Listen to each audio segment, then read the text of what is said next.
Si nous avons eu à travers les comics l'occasion de voir de nombreux personnages de l'univers Marvel utiliser le gant de l'infini, le MCU lui de son côté a choisi sans grande surprise de faire les choses de manière différente, n'offrant ce privilège qu'à de très rares prétendants, réduisant par conséquent la liste des utilisateurs à seulement 3 personnages, en commençant par Thanos le Titan Noir, suivi de Professeur Hulk et enfin Tony Stark aka Iron Man.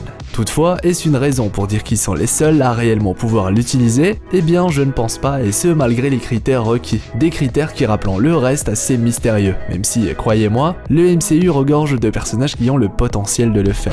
Des personnages qui plus est sur le papier du moins possèdent des capacités bien plus impressionnantes que celles de Tony Stark pour ne citer que lui, ce qui avait d'ailleurs intrigué pas mal de fans qui se sont naturellement demandé pourquoi il a fallu que ce soit Tony Stark et non quelqu'un d'autre qui performe le snap final. Car oui, nous avons tendance à l'oublier, mais le claquement de doigts en général est encore aujourd'hui l'un des grands mystères de la saga. Aujourd'hui, dans cette nouvelle exploration, nous allons donc tenter de faire une liste de potentiels utilisateurs pour le gant de l'infini, tout en essayant de répondre à certaines questions majeures qui restent malheureusement sans réponse, comme le fameux choix de Doctor Strange pour ne citer que lui. Le tout, comme d'habitude, entre analyse et théorie, et ce pour le grand plaisir des explorateurs d'univers.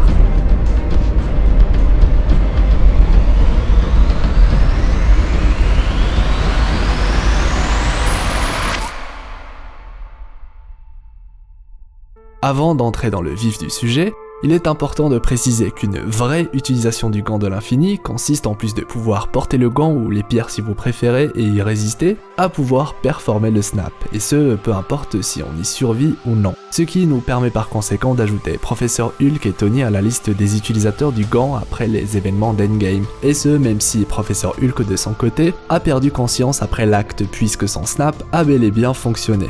Mais du coup, concrètement, quels sont les critères requis afin de pouvoir claquer des doigts une fois muni des gemmes de l'infini? Premièrement, c'est que la force physique est importante dans ce processus, mais pas au point de décider si oui ou non le personnage peut utiliser le pouvoir des pierres. On sait par exemple que Thanos a réussi, même blessé mortellement par Thor, à claquer des doigts assez facilement, sans aucun réel effort. Là où Professeur Hulk a eu beaucoup de mal, même en étant en bonne santé, ne serait-ce qu'à soulever son bras pour espérer claquer des doigts. Et là, nous sommes forcés de souligner que les gants de l'infini utilisés ne sont pas les mêmes, que celui qu'utilise Thanos a été forgé avec du Uru, métal noble d'Asgard, métal aux propriétés magiques, là où le nano-gant, comme j'aime l'appeler, n'a rien de magique ou spécial, et le métal qui a été utilisé pour le concevoir n'a rien de noble. C'est donc grâce à la technologie Stark qu'il fonctionne a priori de manière efficace. Là où il est logique de penser que le gant de Thanos est bien plus efficace que celui de Tony, dans les faits, il n'est pas possible pour nous de confirmer quoi que ce soit, du moins pour l'instant. Du coup, aucun moyen pour nous de vérifier si Professeur Hulk aurait mieux résisté avec le gant de Nidavellir par exemple. D'autant plus qu'il n'est pas possible pour nous de comparer les 3 claquements de doigts de la saga, les 3 ayant été performés à l'aide de différents gants ou supports.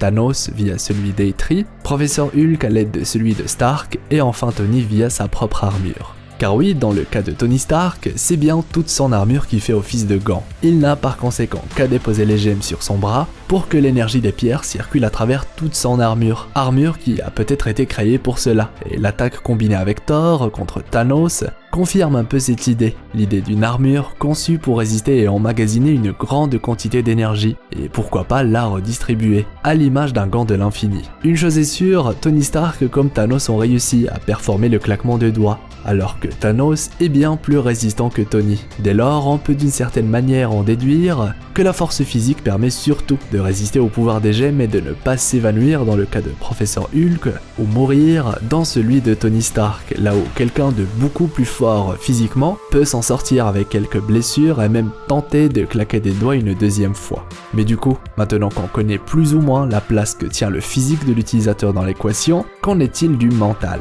Eh bien selon moi, il s'agit clairement de l'élément principal qui permet ou non d'utiliser le pouvoir des pierres. Et encore une fois, c'est avec le personnage de Thor qu'on y voit légèrement plus clair, puisque les autres membres des Avengers décident de ne pas lui confier le nanogant puisqu'il est instable mentalement, surtout depuis les événements d'Infinity War, alors qu'il doit être à titre d'exemple et malgré son nouveau physique, celui à être le plus fort ou le plus résistant dans la pièce, de par ses origines divines. Il est donc avant tout question du mental de l'utilisateur et on le voit. Tony et les autres Avengers insistent très fort pour que Professeur Hulk ramène uniquement les personnages touchés par le claquement, sans altérer quoi que ce soit en rapport avec la situation actuelle du monde. Et Tony prend même le temps de demander à Professeur Hulk comment il se sent avant d'utiliser le gant. En bref, l'utilisateur du pouvoir des pierres se doit d'avoir un mental à toute épreuve, en plus d'avoir un but clair et précis. D'ailleurs, les frères Russo ont par exemple confié ne pas savoir si Captain Marvel était capable d'utiliser le gant, malgré sa force physique phénoménale, ce qui veut dire qu'elle ne possède peut-être pas un mental à toute épreuve.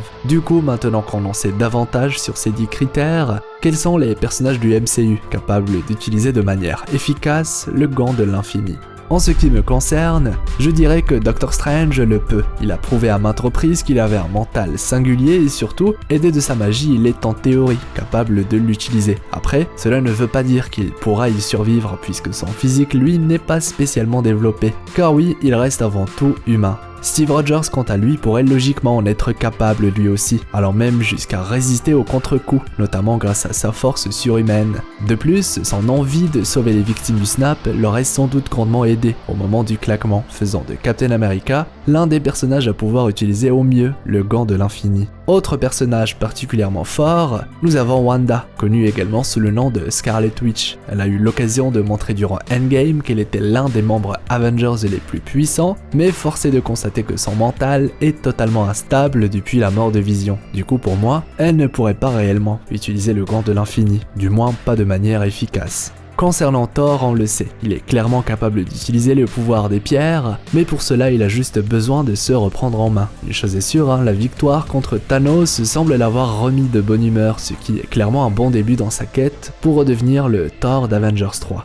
Mais du coup, pourquoi Doctor Strange a justement choisi Tony Stark pour le snap final au lieu d'autres personnages ? On le sait, Tony Stark était très important dans le plan de Doctor Strange, mais le claquement des doigts final aurait bien pu être performé par quelqu'un d'autre. Et dans le fond, Tony n'était pas réellement le seul à claquer des doigts. Et ça, c'est dû au pouvoir de la gemme du temps, avec laquelle Strange a pu tenter une multitude de scénarios, les fameux 14 millions de possibilités, qui en réalité se sont bel et bien produits et surtout, auxquels Strange a assisté. S'il décide finalement que c'est à Tony de le faire, c'est que Tony doit être le personnage qui réunissait tous les critères requis, entre l'armure capable de contenir le pouvoir des pierres, le mental le plus solide parmi ses collègues et surtout, Strange a bien vu à l'aide de la gemme du temps que c'était le seul capable de le faire avec le plus d'efficacité, le seul capable de se sacrifier et de sauver l'univers par la même occasion. Après tout, il réussit non pas à tuer Thanos, mais à effacer tous ses alliés présents durant l'affrontement, chose que d'autres utilisateurs n'auraient peut-être pas réussi à faire. Finalement, l'hypothèse du mental est de loin la plus intéressante et encore une fois, Tony était clairement le personnage avec Strange